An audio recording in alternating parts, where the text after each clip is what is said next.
ભાવનગરનું વર્તેજ તાબેન ભંડાર ગામ રામમય અને ભગવાધારી બની ગયું છે। 1500ની જનસંખ્યા ધરાવતું ભંડાર ગામમાં ગામ ધુવાડો બંધ રાખી મહાપ્રસાદનું આયોજન કરવામાં આવ્યું હતું।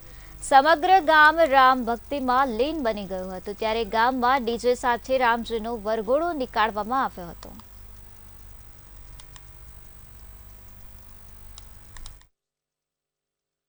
રામ જન્મભૂમિને લઈને જે દિવસ ઉજવાઈ રહ્યો છે, ત્યારે સમગ્ર દેશમાં આજ રોજ જ્યારે વિદેશભરની અંદર રામ ભક્તની જે કહી શકાય કે સમગ્ર દેશમાં ઉજવાઈ રહ્યો છે, ત્યારે ભાવનગર ખાતે પણ કેસરીયો છવાયો છે, તેમજ સમગ્ર ભાવનગરમાં ઠેર ઠેર ઉત્સવ મનાવવામાં આવ્યો છે।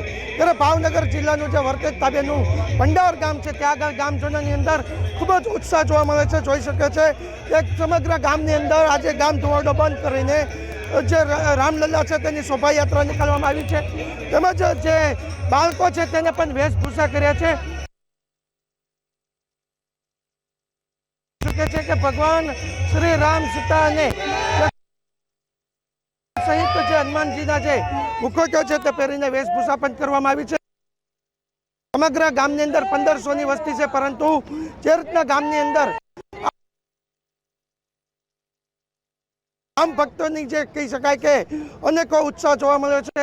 સમગ્ર ગામની અંદર ઉત્સાહભેર રામ ભક્તની કહી શકાય કે ઉજવણી થઈ ભગવાનની। સીધી જ વાત કરશો ગામજનો સાથે। પહેલા તો આપનું નામ? આપણું નામ મથુરભાઈ સરવૈયા।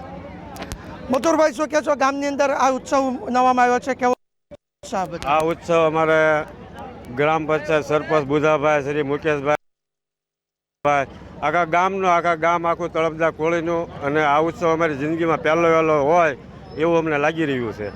આ નરેન્દ્રભાઈ મોદીએ આ બધું પ્રાણ પ્રતિષ્ઠા નિમિત્તે જે કાંઈક કર્યું છે, બહુ આખી દુનિયા માટે સારું બન્યું છે।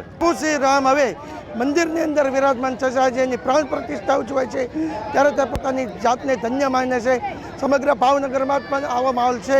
ભાવનગરની અંદર ઠેર ઠેર રામ જન્મભૂમિનો ઉત્સવ મનાઈ રહ્યો છે। કેમેરામેન વિશાલ સાથે હિરેન ચૌહાણ, મંતવ્ય ન્યૂઝ, ભાવનગર।